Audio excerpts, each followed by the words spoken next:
Galera, é o seguinte, quando a gente se depara com alterações posturais, quando a gente se depara com desequilíbrios músculo-esqueléticos, o que é que a gente traz de significância? O que é que a gente sempre vê? A gente sempre olha para posicionamento dos ombros, posicionamento da cabeça.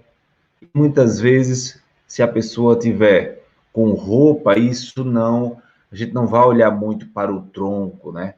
Mas se a pessoa já tiver com uma roupa de banho numa praia, uma roupa mais decotada, no caso da mulher, você começa a querer observar o tronco e os desequilíbrios, né, do corpo.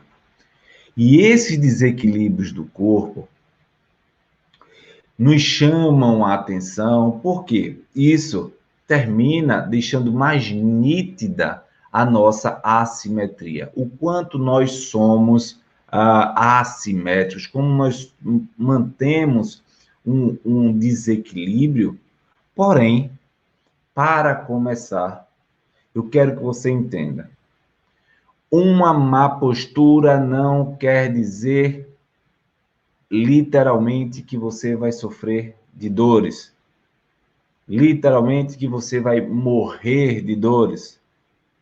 E aí eu sempre gosto de trazer um exemplo, tá? Existem vários idosos que apresentam alteração postural, uma cifose, uma escoliose, alteração do nível da cabeça, porém não sentem dor, não sentem disfunções, não sentem o desconforto propriamente dito, o sofrimento propriamente dito. E aí é super importante que você entenda isso. A postura ideal é diferente da postura, vamos dizer assim, estética ideal. A postura ideal tem a ver com a melhor organização do sistema músculo-esquelético perante as necessidades do corpo. E isso vai determinar um nível de gasto energético menor. A postura, a melhor postura, está relacionada com a melhor economia de energia pelo corpo. Gente, o corpo, ele vive em uma necessidade constante de sobrevivência. Ele vai escolher estratégia de sobrevivência para para o indivíduo. E a estratégia de sobrevivência que ele vai utilizar está diretamente relacionada com toda a adaptação possível para as organizações energéticas do corpo. E essas organizações energéticas do corpo vai fazer com que haja menos sofrimento. Vai fazer com que haja menos dores, menos gasto, o gradiente fisiológico se torne mais positivo. E o gradiente fisiológico mais positivo gera categoricamente conforto. Todo mundo pegou aí? Todo mundo pegou aí?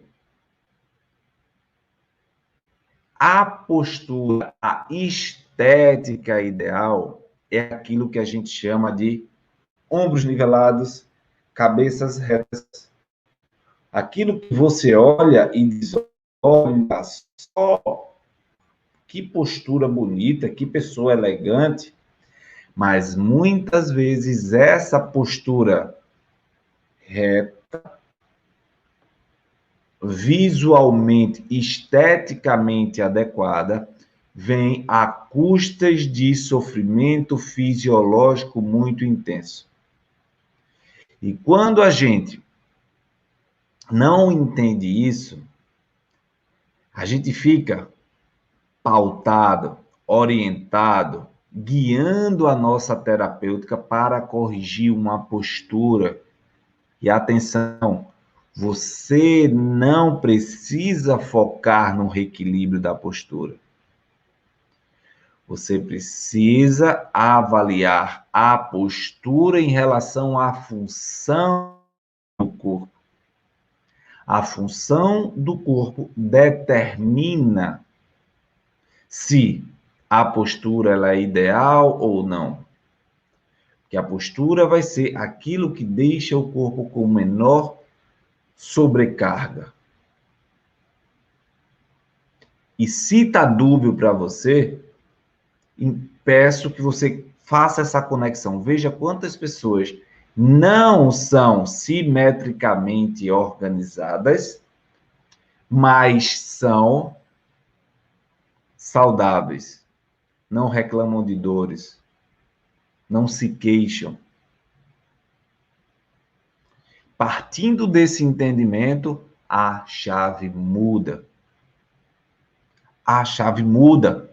E é para isso que eu quero que você esteja aqui na live, você esteja aqui concentrado, você esteja aqui recebendo as orientações de forma criteriosa, para aprender a entender e conectar até que ponto a alteração postural que eu vejo, ela é nociva ou ela é benéfica ao meu paciente.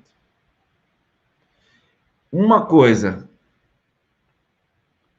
não sei se você já percebeu, mas os ossos, falando em postura, né, algo que poucas pessoas você vai ter visto falar dessa forma, os ossos, com o passar dos anos e o crescimento, você mantendo uma má postura, eles vão crescer deformados. Vão crescer com mais pressão de um lado e menos pressão do outro. E o fato de ter mais pressão em um lado do outro e o fato de ter menos pressão de outro lado faz com que o osso tenha a sua deposição de cálcio mais de um lado do que do outro, porque a deposição de cálcio durante o crescimento ósseo é dependente da vibração, do choque mecânico. E esse choque mecânico, essa vibração, determina como esse osso vem se desenvolvendo. Caramba! Verdade, eu não tinha pensado nisso. Pegaram essa ideia? E o que eu quero dizer com isso é que muitas vezes você vai corrigir as disfunções dos seus pacientes, mas eles vão continuar com uma postura visualmente alterada. Postura visualmente alterada não é uma má postura. Uma postura visualmente alterada, ela pode exercer funções muito mais intensas, muito mais dinâmicas do que uma postura em equilíbrio visual. E é isso que você precisa mudar a chave. Você como fisioterapeuta, você como profissional, você como alguém que trabalha com a área de saúde, não pode vender, entre aspas, vender o reequilíbrio postural. O RPG, por exemplo, Reeducação Postural Global.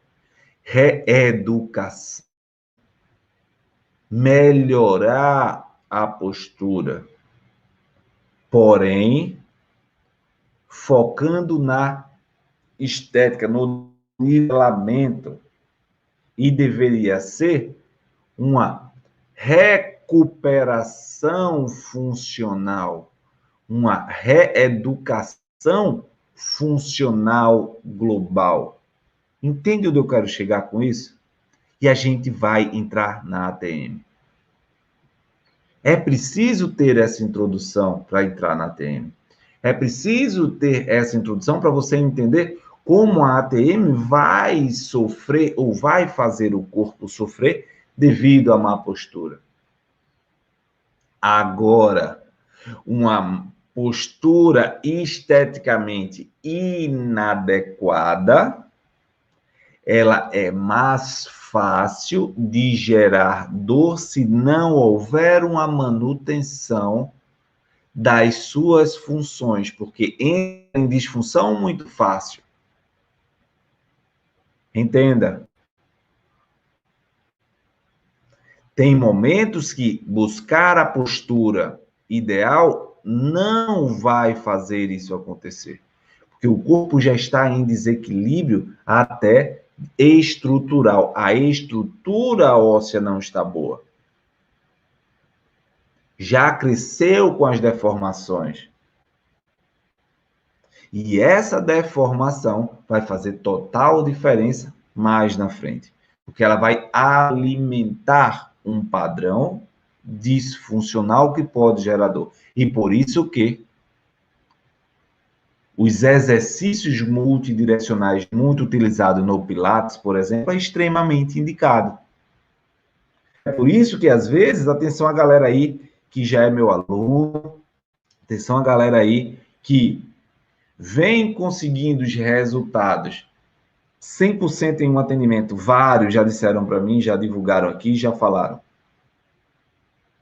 Porém, Randy, com o tempo a dor volta em menor intensidade, mas volta. Lógico, da mesma coisa que a dor lombar vai voltar se você não fizer um reequilíbrio funcional, uma manutenção, uma reestruturação proprioceptiva.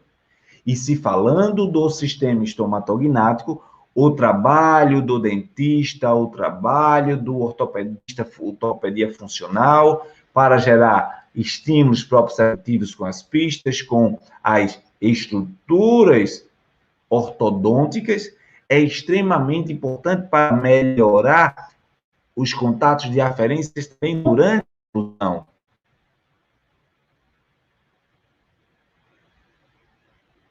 Mas também na ATM, uma reeducação funcional do corpo é extremamente necessário. A reeducação funcional do corpo vai determinar, literalmente,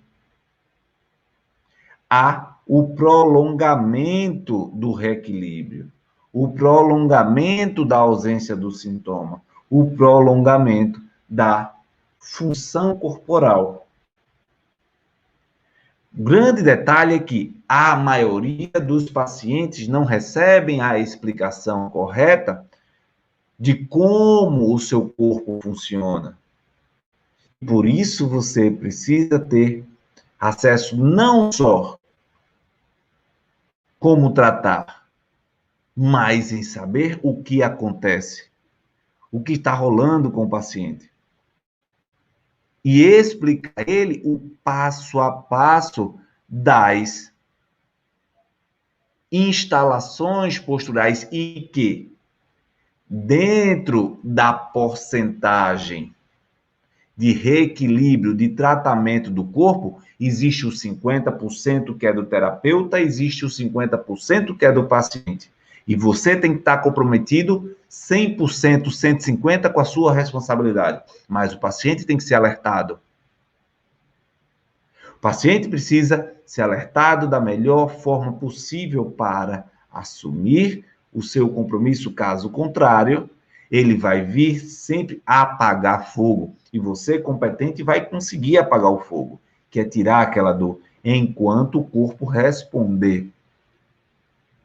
O grande detalhe é que o paciente ele precisa entrar no processo terapêutico.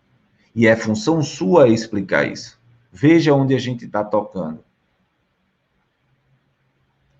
E aí, o exercício, a manutenção, o reequilíbrio em todas as áreas, com o odonto, com a físio, com o fono, os exercícios associados muito com os músculos supra-aórticos, músculos, exercícios extremamente perceptivos, extremamente diferentes, extremamente ponto de equilíbrio, ponto de fixo do funcionamento da arcada.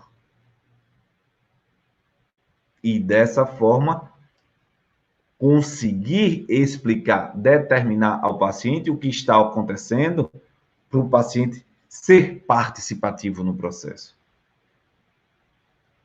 Aqui a gente precisa falar do tratamento a longo prazo. 100 em 1, 100% em 1. É fato, é possível. Muitos alunos meus já disseram isso aqui. Mas isso precisa ser permanente. Isso precisa ser constante. E aí vem a maturidade profissional, vem a maturidade da execução da metodologia.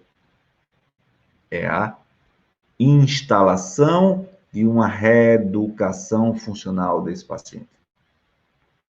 E vamos agora interligar o crânio, a cervical e a cintura muscular. Quem aí já viu alguém que tem sempre um ombro muito para cima, então os dois muito assim para cima? Quem aí já viu? Fala para mim. Quem aí já viu alguém que é assim? Ou então alguém que é assim, que sente com os braços assim? Quem for assim, coloca eu sou assim, escreve aí nos comentários. E quem conhece alguém assim, bota eu conheço alguém. Escreve aí. Eu. Luciana, eu conheço ou eu sou assim? Se você for assim, se alguém for assim, eu o quê? Vamos lá. Eu o quê? Eu já vi. Ana Físio, eu já vi. Quem aí já viu? Eu atendi um paciente hoje assim. Eu conheço. Eu já vi. Olha só. Olha só. Gente, o que você precisa ter consciência? O fato do corpo buscar sempre o equilíbrio funcional vai levar o corpo à manutenção de um estado com menor gasto energético. E aí eu vou trazer algo que acontece com muitos de nós. Todos nós temos um padrão específico.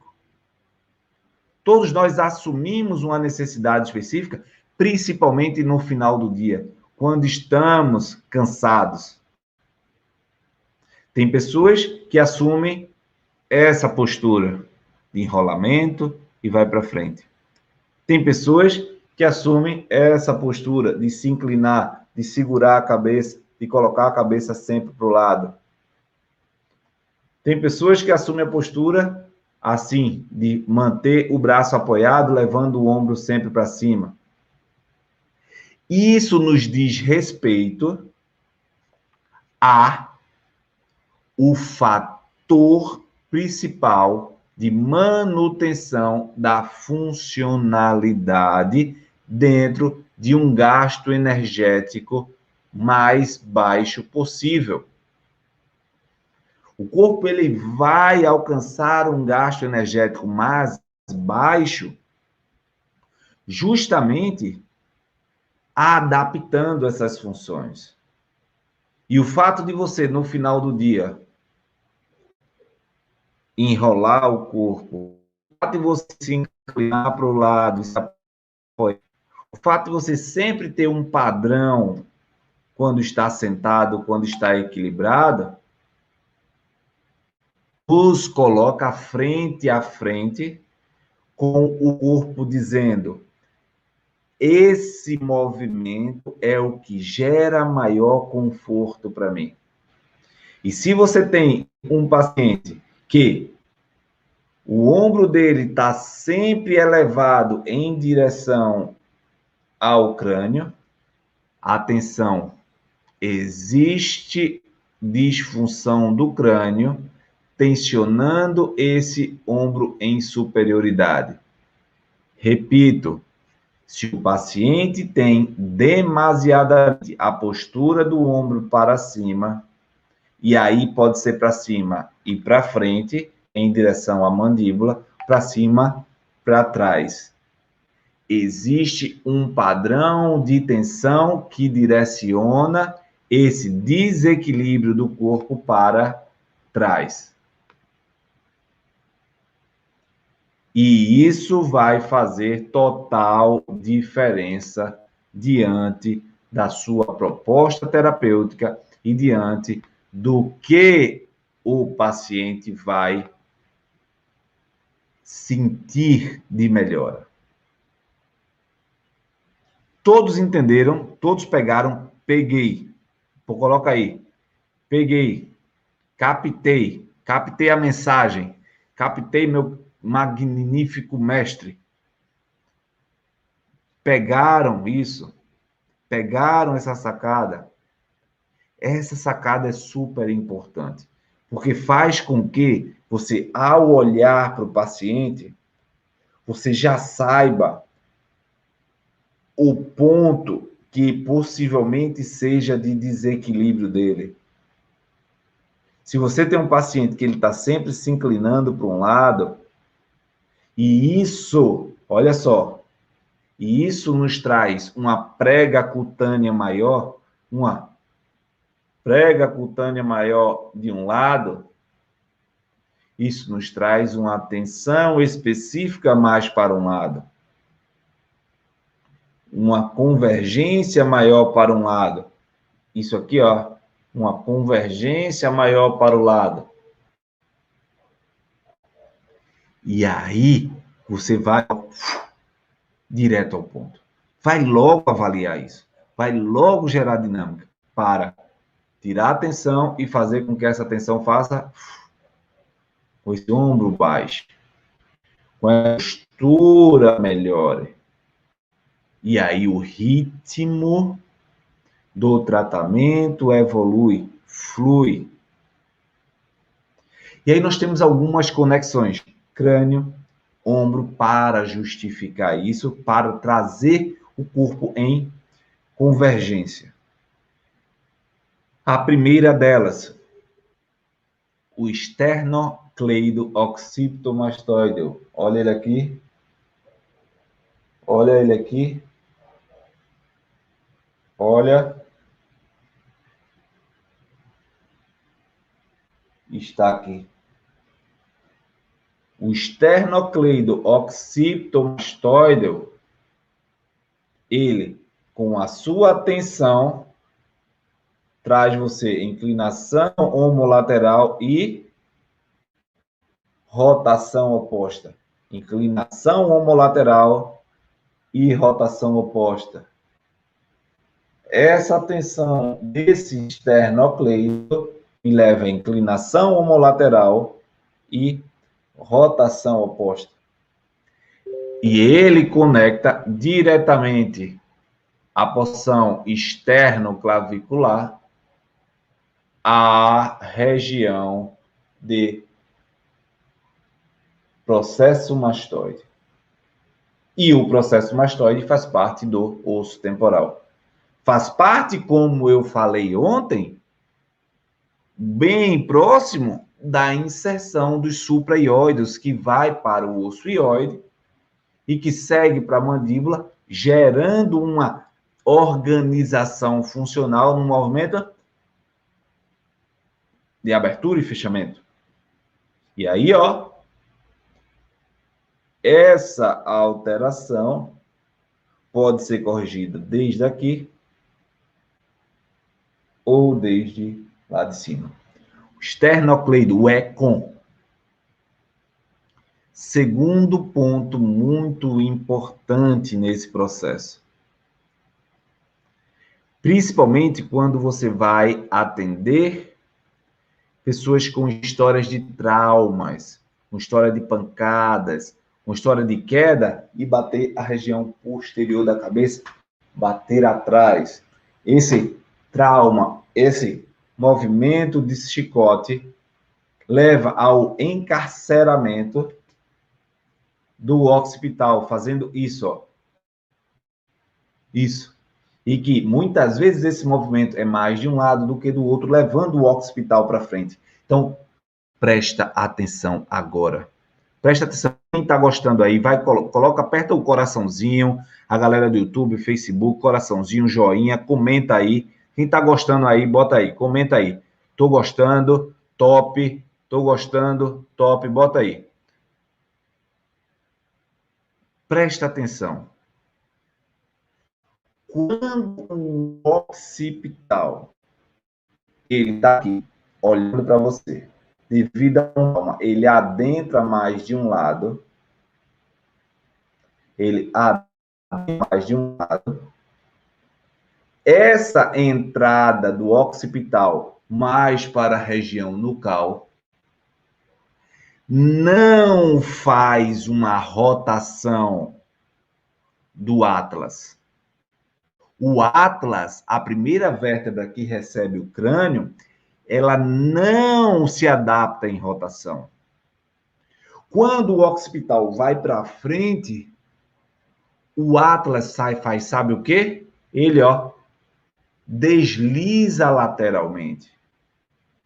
Ele desliza lateralmente. E aí a rotação do occipital leva a uma inclinação homolateral da região do occipital que entrou. Então, se você tem a tendência do seu posicionamento craniano, do seu posicionamento da cabeça, com a tendência de inclinar, por exemplo, para o lado direito, possivelmente você tem tendência desse occipital estar mais para dentro do mesmo lado e o Atlas deslizado para o lado esquerdo, para o lado oposto. Caraca! Lembrando que isso é uma avaliação, um diagnóstico muito direcionado para quem? Ah, doutor, já escorreguei e bati a cabeça, e aí esse traumazinho de cabeça faz com que esse occipital fique mantido nessa posição de forma fixa, alterando a dinâmica altas. Putz, coloca aí, putz. Quem nunca ouviu falar sobre isso, bota aí, nunca ouvi falar, nunca vi isso, nunca vi isso. Comenta aí para mim, comenta aí. Quem está gostando, aperta aí o coraçãozinho. Está sendo claro para vocês. Eu quero trazer, eu não quero que você fique em uma live às 22 horas, horário de Brasília, para o pessoal de Portugal, a 1h da manhã, sem ter crescimento. Quero que vocês entendam, de fato, cresçam no processo. Olha aí, a Ana, nunca ouvi falar. A Andrea, essa foi demais. E eu tento trazer exatamente essa perspectiva para que você não peque mais com seus pacientes. E venho inovando categoricamente também para que meus alunos também recebam essas informações de forma rápida, consistente e faça a coisa crescer. Olha aí, Tiago, direto de Portugal, ora pá. Nossos consanguíneos aí, né? Os portugueses, agradeço demais vocês aí. Queria só dizer a vocês que a gente está programando mais um horário de lives para poder ajudar vocês a assistirem. A gente está pensando bem, tá? Em como fazer as lives, talvez mais cedo, talvez mais uma live. Para mim, é disseminar conteúdo. E aí, vocês de Portugal poderem assistir de forma mais tranquila em casa, tá? E aproveito e peço que vá lá no direct, tá? E coloque para mim em mensagem qual o melhor horário para as lives para vocês. E aí para a galera do Brasil também. Qual o melhor horário das lives? À tarde, de manhã, à noite, mais cedo, 20 horas, 19, 20, 30, 21. Qual horário é melhor? Eu estou aqui para ajudar, fazer vocês crescerem. Cada coisa no seu tempo. Annelise coloca aqui. Eu percebi que não tenho nem a anatomia básica, não consigo acompanhar teu raciocínio. Calma. Não importa a velocidade, importa a direção. Você precisa estar direcionado para o foco, direcionado para o objetivo que é o crescimento profissional, que é o crescimento intelectual, que é o crescimento do raciocínio clínico. E isso que eu falei é exatamente para tirar você da inércia, para tirar você que precisa evoluir e que eu sei que nós, durante a nossa formação, não tivemos o conteúdo que precisamos ter para melhorar os resultados. Então, pega essa aí desse deslizamento do Atlas e a rotação do occipital. Então, nós temos, veja que as coisas elas estão unidas e a avaliação ela pode seguir num ritmo. O Econ faz essa inclinação e rotação para o lado oposto. O occipital, encarcerado, faz o deslizamento do Atlas para o lado oposto. Olha lá. E aí entra outras estruturas associadas a isso, como o trapézio. O trapézio, esse músculo maior aqui, ele sempre está muito tenso em quem tem disfunção de ATM. Ele sempre está muito tenso em quem tem disfunção crânio-cervical. Randy, mas por que ele vai estar tenso e elevado em pessoas que têm alteração crânio-cervical? Gente, o principal nervo que conecta o Econ, o trapézio, com o crânio e também indiretamente com a ATM é o 11º par de nervo craniano. Anota aí, o 11º par de nervo craniano, o nervo acessório ou espinal, é o nervo que tem relação direta com a inervação do Econ e com o trapézio. Desta forma, tem um conflito na passagem desses nervos, eu tenho categoricamente uma alteração do tônus desses músculos que vão chegar nessa região. E aí, presta atenção.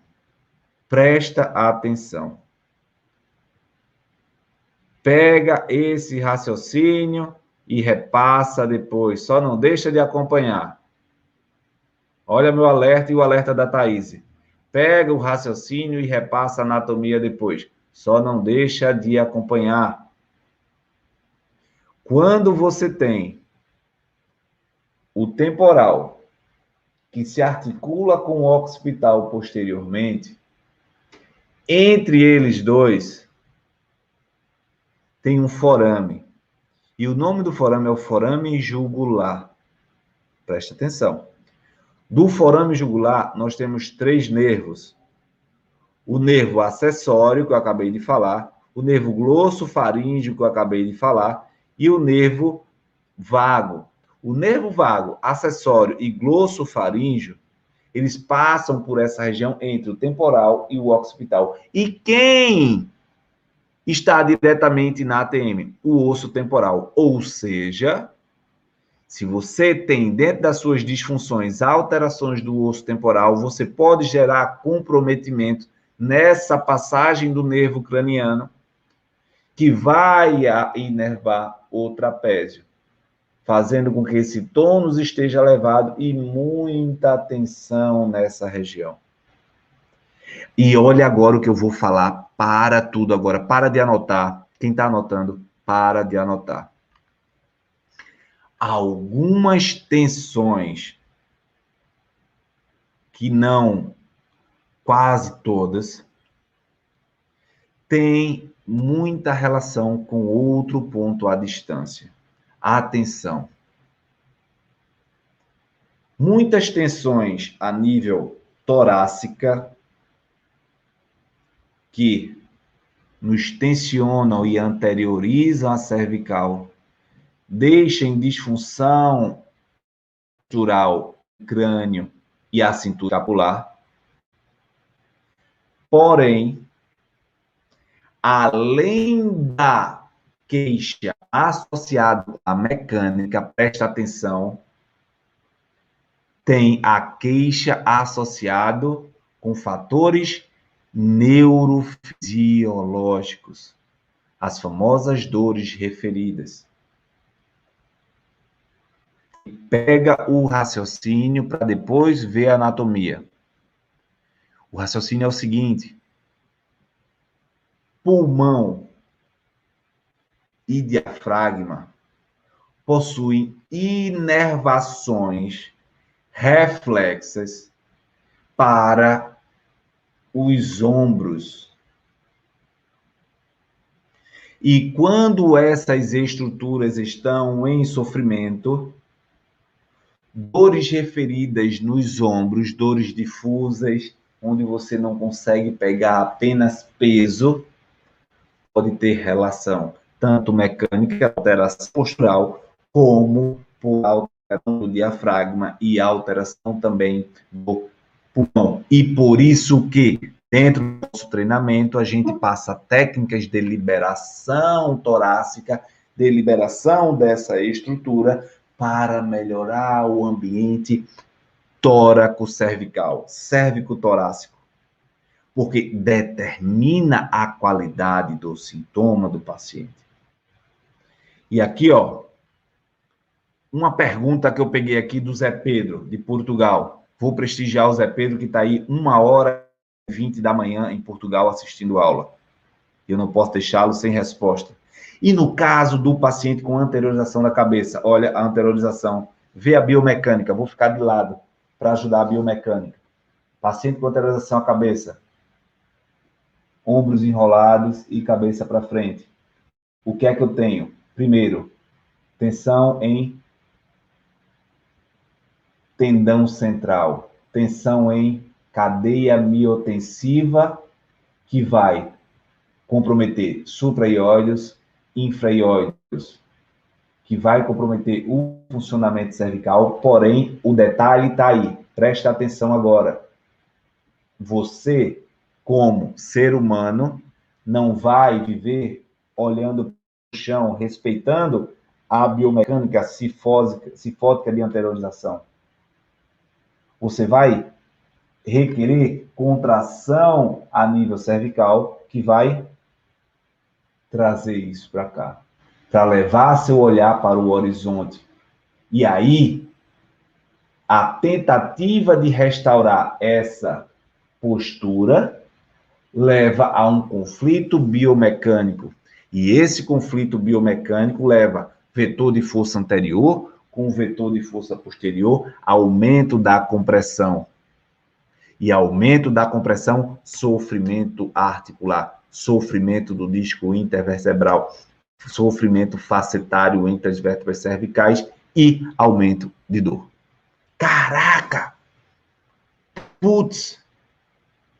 E aí, muitas vezes, o paciente tem dor irradiada na cervical por compressão facetária e não por hérnia de disco.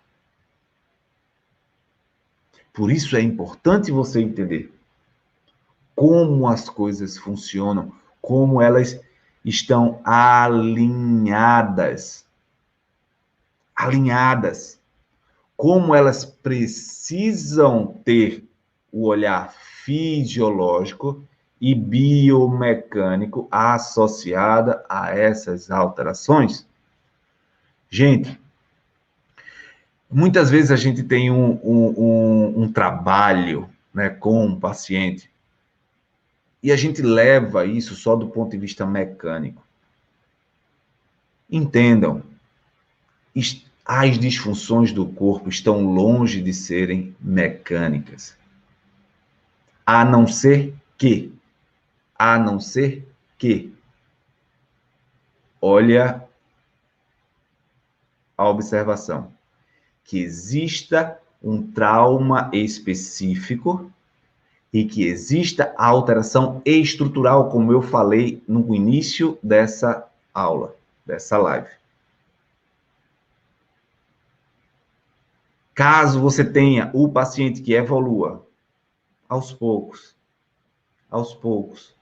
de repente fica insuportável, essa dor não é mecânica. A causa dela é mais fisiológica.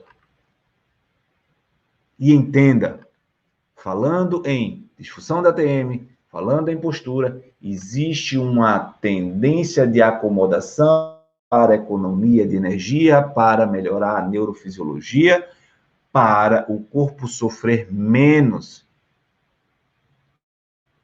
E daí você precisa ter a noção de como se instalam as disfunções somáticas, as disfunções medulares com relações embriológicas.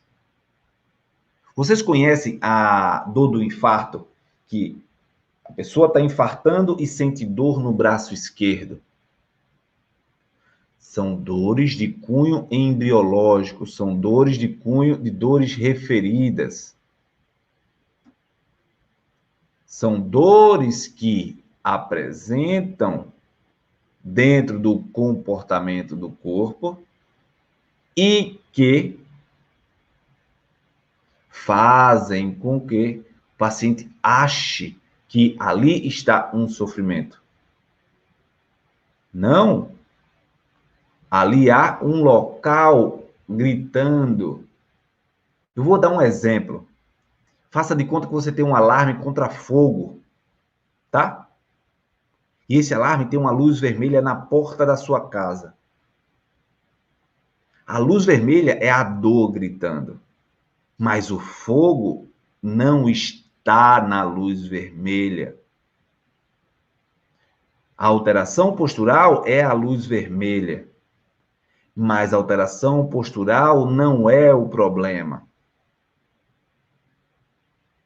E você precisa trabalhar o seu olhar para encontrar esse problema.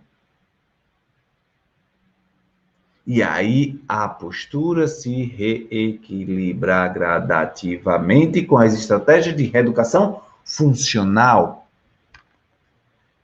Putz, é isso. É isso. Veja. Veja como o conteúdo flui de forma lógica, clara, contextualizada, mas que você diz, quanta coisa eu não sabia. E aí, galera, quando você traz essa perspectiva global para o corpo, você deixa de estar pensando como um recém-formado. Você deixa de estar pensando como alguém que está ali só alimentando um problema que todo mundo sabe. Não, você não está para fazer o que todo mundo sabe. Se fosse para fazer o que todo mundo sabe, o cara não vinha atrás de você para você resolver o problema dele. O paciente, ele só paga o que tem que pagar. O paciente, ele só vai atrás de você se você, de fato, fizer o que ninguém faz. E fazer o que ninguém faz é conquistar resultados impactantes, acelerar, acolher, explicar, é dar o que o paciente precisa, ao mesmo tempo o que o paciente quer, mas ponderando o que é essencial, que você dê o que o paciente precisa. Valeu, tchau, bom demais.